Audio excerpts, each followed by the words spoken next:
Nesta reportagem especial, vamos conhecer a história de um jovem que desde menino queria ser padre. Agora, ele quer ser pai de todos. Alexandre Batista de Oliveira, futuro diácono e futuro padre, como foi o início, quando sentiu essa vontade de ser padre? Bom, então eu já sentia vontade de ser padre desde pequeno, né? Desde quando eu já era bem criança, ainda eu tinha vontade de entrar no seminário, conhecer.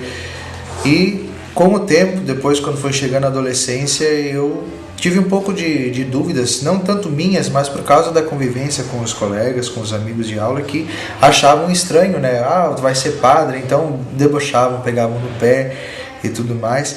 E aí então eu comecei a deixar um pouco de lado essa ideia de ser padre, né? Então eu comecei a me preocupar um pouco mais em, de repente, trabalhar, em ajudar em casa, já que devido à realidade da mãe doente e o pai só ele trabalhar para sustentar eu, minha irmã e a mãe. E então eu comecei a pensar em fazer um curso de mecânica, ser mecânico, trabalhar, ajudar em casa, ajudar na manutenção em casa. Só que o que aconteceu? Com 13, 14 anos não se consegue emprego, né? Hoje é muito difícil tu conseguir trabalhar, né, num emprego fixo com essa idade. Então o que aconteceu? A única coisa que consegui fazer foi fazer sapato em casa, né, para ganhar uns trocos, e depois vender picolé na rua. Justamente esse vender picolé foi um período muito interessante, porque quem me levou e quem me conduziu para mim trabalhar nesse serviço foi um colega que era coroinha comigo já desde os 10 anos de idade, e que hoje está no seminário e vai ser padre agora o ano que vem também, é o Marcos Leandro, né? Então ele foi quem me levou para esse emprego, digamos assim, né, para ajudar em casa. Nessas andanças vendendo picolé na rua foi que então o promotor vocacional andou passando na paróquia e convidou perguntou se tinha alguém que gostaria de entrar no seminário e tudo mais. A secretária da paróquia disse: olha, tem um menino que falava em ser padre, mas agora nunca mais tocou no assunto, né? Não sei se ele ainda quer. E ela falou comigo naquele mesmo dia de tarde, a gente conversou depois, eu e esse promotor vocacional, que é o padre Francisco Ledur, hoje da Arquidiocese de Porto Alegre. A gente conversou por telefone e ele então veio me fazer uma visita em casa. A gente conversou, ele, o pai e a mãe. Ele explicou, tirou algumas dúvidas que eu tinha a respeito do seminário, que por sinal era um tanto distante para mim essa vida de seminário, porque nunca teve um padre que fosse natural ali da paróquia da Timbaúva, né, a paróquia Sagrado Coração de Jesus. Eu vou ser o primeiro de lá. Também nunca teve seminarista trabalhando, então parecia um mundo um tanto distante. O padre Chico Ledur então mostrou, né, tirou muitas dúvidas para a gente e já me convidou para fazer então um estágio de uma semana no seminário. Isso superando e quebrando um protocolo que era de se fazer todo um processo de um ano de acompanhamento e tudo mais para se entrar no seminário. Essa primeira visita ao seminário então te deixou alguma dúvida ou alguma certeza? Não, já no primeiro dia, no segundo dia, eu já vi que realmente era para mim, sabe? Pelo menos para aquele momento a decisão era realmente de entrar no seminário, né? Se realmente ia continuar, ia dar certo, bom, isso depende muito de Deus e dependeu sempre dele, mas naquele momento, e como foi acontecendo dia após dia, sempre dizendo o sim, por hoje eu quero, né? Por hoje eu quero. Então não tive dúvidas, né? Entrei no seminário. Aquilo foi na segunda semana de janeiro, essa semana que eu passei, segunda semana de janeiro do ano 2000, e dia 29 de fevereiro do ano 2000, então, eu entrei no seminário para iniciar os estudos do ensino médio. Fiz então todo o ensino médio no seminário São José em Gravataí. Fiz também o curso propedêutico. Depois fui para o seminário de Viamão, onde eu cursei a filosofia pela Pontifícia Universidade Católica. E agora já estou concluindo então a teologia, né? Essa segunda faculdade que a gente faz em preparação para o sacerdócio. Ao longo desses anos, né, às vezes eu me perguntava como seria a minha vida fora do seminário. Isso eu chegava a me perguntar. Mas nunca cheguei a questionar assim: eu acho que eu vou sair do seminário, eu acho que isso não é para mim, eu acho que eu tô no lugar errado. Não, isso nunca chegou a passar pela minha cabeça. Eu sempre sabia que o lugar estava certo. Talvez eu é que tinha às vezes aquelas dúvidas: será que realmente eu estou fazendo a coisa certa? Será que eu preciso melhorar? Sempre vinha essa. Eu que precisava melhorar, eu precisava mudar, tanto que uma grande crise que eu tive, né, foi sempre uma crise comigo. Eu não tinha dúvida da vocação, mas eu pensava assim, como é que eu vou ser padre com os defeitos que eu tenho, com os vícios que eu tenho, com os erros, né, com os pecados que tenho?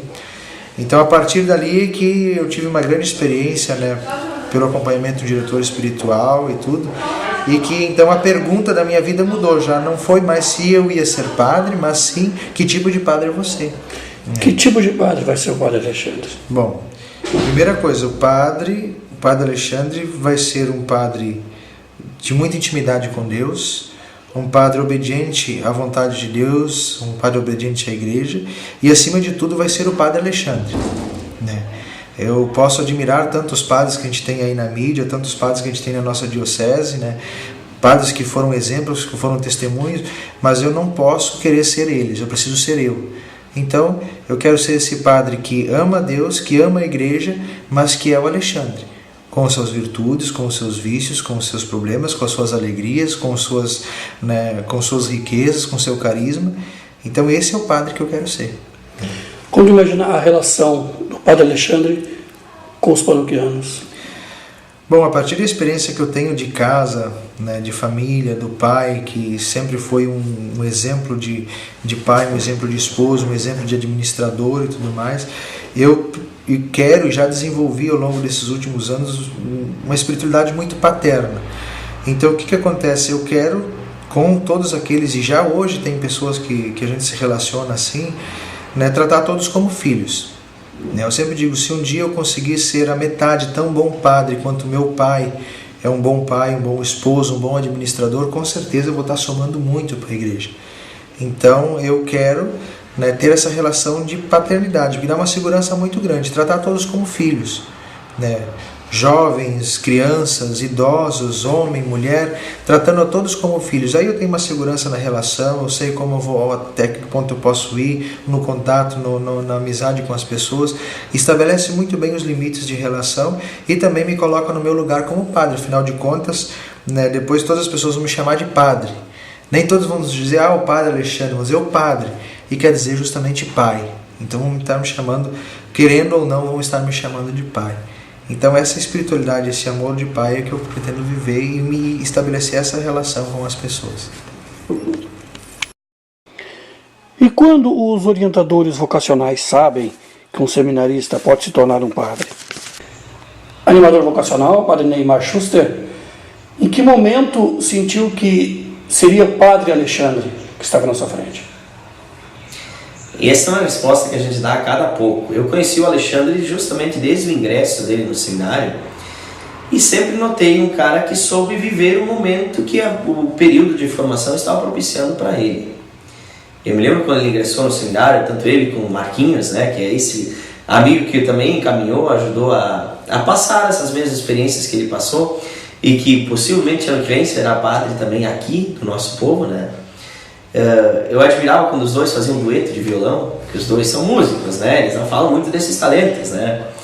Então faziam um dueto de violão, faziam solado, o outro fazia acompanhamento, brincavam com músicas do nosso folclore, né? E sabiam fazer bem, viver bem os momentos que a casa de formação propiciava, né? Então isso já desde o início mostrou sinais de que o Alexandre teria tudo para poder, depois do amadurecimento, depois da reflexão que a própria formação permite para a gente no seminário, discernir se pudesse ser ali o caminho. Essa resposta é muito pessoal, né? A gente vai, por isso que esse tempo de formação ele não é tão rápido, né? Ele precisa de tempo para a gente fazer esse amadurecimento, para ver se essa ideia de padre casa com a vida da gente. Eu sempre conto da minha experiência pessoal. Meu irmão mais velho quis ser padre desde pequeno. Eu nunca quis ser padre, até a 7ª, 8ª série.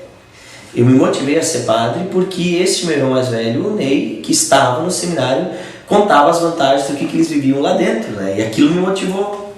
E quando eu ingressei no seminário, 3 meses depois ele saiu. Ele hoje é professor de português, é casado, tem 2 filhas, e o Neymar, que tinha esse projeto de ser professor de história, de ter um monte de filhos, o Neymar é que ficou padre, que não tinha projeto, né? Mas alguém fez essa liga e esse período de formação deu esse sinal de dizer, é por aí, né? Então, o que eu percebia no Alexandre, sim, era sempre uma disposição para se permitir refletir, para se preparar. Nas visitas às comunidades, ele se envolveu com muitas comunidades durante esse tempo, com vários tipos de místicas, de espiritualidade, e em todas elas ele foi captando que ele quis pescar aqui, isto aqui eu acho bom, vou trazer para a minha vida, desse jeito eu quero viver o meu ser padre, né? A gente sabe de que alguns padres marcaram mais forte a vida dele, se tornaram referência, e a gente todo mundo precisa de boas referências, né? Então, nestas coisas bem simples, do saber viver o dia a dia, daquilo que o dia a dia propõe, eu percebia que o Alexandre tinha sinais específicos de alguém que poderia dar um sim. Esse sim veio da convicção dele, do acompanhamento que ele fez. Especial para o Grupo Progresso de Comunicação, JB Cardoso.